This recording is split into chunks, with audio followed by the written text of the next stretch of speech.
News Bharat पर। तो हमारे साथ समाजवादी पार्टी के युवा नेता हैं, उनसे समझेंगे कि जो लोग कौशाम्बी और प्रतापगढ़ लोकसभा सीट पर पार्टी को एक अच्छी सफलता मिली है, इसको किस तरह से देख रहे हैं और जनसत्ता दल की इसमें योगदान की क्या भूमिका है।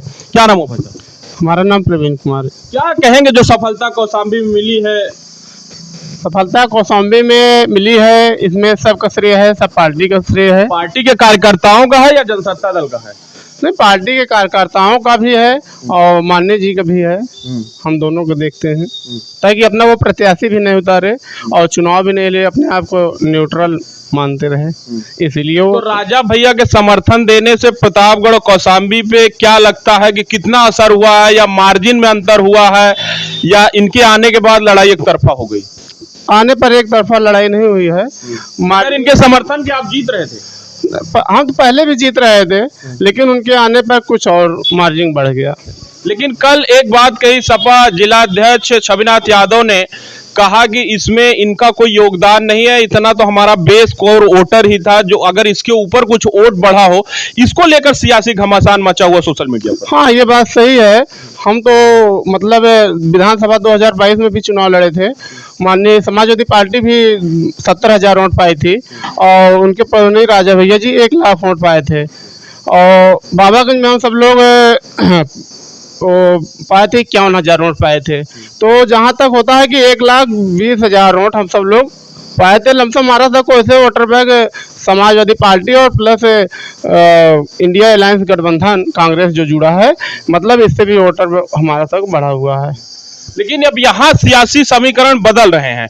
लोग कह रहे हैं कि राजा भैया ने जो 2024 में अप्रत्यक्ष रूप से समाजवादी पार्टी को समर्थन दिया है, इसको कह रहे हैं 2027 से भी जोड़ के देख रहे हैं। कह रहे हैं कि अब यहां से हो सकता है कि समाजवादी पार्टी 2027 में अपना कैंडिडेट न उतारे। 2027 में ऐसा नहीं होगा। 2027 वक्त बताएगा। 2027 में समाजवादी पार्टी अपना कैंडिडेट उतारेगी। कैंडिडेट उतारेगा, क्योंकि यहाँ के कुंडा में खासकर स्थानीय स्तर पर नेताओं में एक नाराजगी साफ नजर आ रही है। चाहे गुलशन यादव हो या छविनाथ यादव हो, इस बात को मानने को तैयार नहीं है कि राजा भैया का योगदान कुछ है। और वहीं सपा जनसत्ता दल के समर्थक इस जीत में अपना श्रेय ले रहे हैं, मिठाइयां बांट रहे हैं, खुशियां मना रहे हैं, कह रहे हैं कि हमारे आने के बाद ही ये समीकरण बदला। अच्छी बात है, वो अपना श्रेय ले रहे हैं, मिठाइयाँ बांट रहे हैं, अच्छी बात है। अब तो ये नहीं पता लगा कि इसमें बीजेपी में भी कुछ लोग गए हैं और कुछ सपा को, जिसको मतलब कार्यकर्ता मतलब कि माननीय राजा भैया जी ने छूट दे दिया था कि जो जहाँ चाहता है अपने मन मौजी भी काम कर सकता है, जो जहाँ चाहा वहाँ पे समर्थन दिया है, चाहे वो बीजेपी को दिया हो चाहे वो सपा को दिया हो। तो क्या लगता है कि राजा भैया को बीजेपी से कौशाम्बी सीट न मिलना और फिर राजा भैया की नाराजगी पूर्वांचल के कई सीटों पर असर डाली, जिससे समाजवादी पार्टी जीतने में कामयाब रही? राजा भैया की सीट, जहां बात है कि सीट ना मिलने की बात है, तो अमित शाह से बात हुई थी, लेकिन अमित शाह से बात ना बनने पर उन्होंने इंडिया अलायंस में भी पहले बात कर रहे थे, लेकिन योगी जी की चली नहीं। योगी जी की चली होती तो राजा भैया को टिकट मिल जाता, अपना प्रत्याशी उतारती, वो टक्कर भी देते।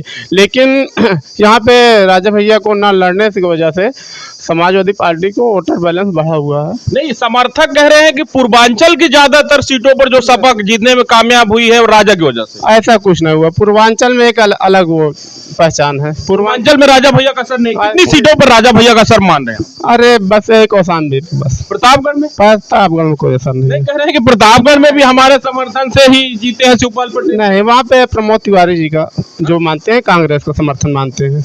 अच्छा, एक चीज हम एक बात और समझने चाहेंगे, आखिरी सवाल, कि सपा उत्तर प्रदेश में सबसे बड़ी पार्टी बन के उभरी है, 37 सीटें जीते हैं, बीजेपी 33 सीट। क्या अखिलेश यादव और राहुल गांधी का कौन सा ऐसा बयान या कौन सी ऐसी बात इंपैक्ट कर गई जो इतना बड़ा बदलाव उत्तर प्रदेश में हुआ है? राहुल गांधी और अखिलेश यादव जी इंडिया गठबंधन के चहेते और युवा नेता में थे, और युवा का मतलब है जनता के बीच के चहेते ऐसे नवयुवक जो दोनों लाडले उत्तर प्रदेश में समाजवादी पार्टी को मतलब इंडिया अलायंस को भरोसा किया था यहाँ की जनता ने कि आने पर यहाँ पे समीकरण बदल क्या जाए। जो राहुल गांधी ने कहा 8500 रुपए खटाखट पहुंचेगा महिलाओं के खाते में, या फिर अखिलेश यादव ने जो वादा किया 10 किलो आटा और डाटा फ्री देंगे, ये इम्पैक्ट डालने में कामयाब रहा पूर्वांचल में खास? हाँ, ये तो खटाखट आएगा। सरकार बस बनने वाली है इंडिया अलायंस का, बनेगा, गठबंधन की सरकार बनेगी। मोदी जी जो चाह रहे हैं वो नहीं होगा। ज्यादा से ज्यादा 6 महीने में सरकार गिरेगी, मोदी जी बना लेंगे सरकार। तो 8 तारीख को शपथ है। 8 तारीख कहाँ, 9 तारीख बीत गए, 8 तारीख कौन कह रहा है? कहाँ हो गई? अरे हो गया, लेकिन सरकार नहीं बन पाएगी। बना भी लेंगे तो ज्यादा से ज्यादा 6 महीने तक ये चला पाएंगे। अब पलटू चाचा हैं, वो पलटेंगे ही, और पलटू चाचा से बात भी हो रही है। और कल एक हेलीकॉप्टर से हाँ, तेजस्वी यादव जी और नीतीश कुमार और ये जो हमारे एक नेताजी और हैं, महेंद्र, वो क्या बोलते हैं उनको, नीक ही नाम है, चंद्रबाबू नायडू जी हैं, वो भी मतलब थे। मतलब जहाँ तक है कि इंडिया अलायंस की सरकार बनेगी, इंडिया अलायंस की सरकार। तो ये थे हमारे साथ प्रवीण यादव, जो साफ तौर पे कह रहे हैं कि बीजेपी के लिए स्थिर 5 साल सरकार चलाना मुश्किल होगा। वहीं राजा भैया के प्रभाव को लेकर साफ तौर पर कह रहे हैं कि राजा भैया का प्रभाव कौशाम्बी लोकसभा सीट के अतिरिक्त पूर्वांचल की किसी सीट पर नहीं रहा है। जो भी सीटें समाजवादी पार्टी जीती है वो अपने और इंडिया गठबंधन के बलबूते पर जीती है। तो आप हमारे चैनल सार्थक न्यूज भारत को देखते रहिए। धन्यवाद।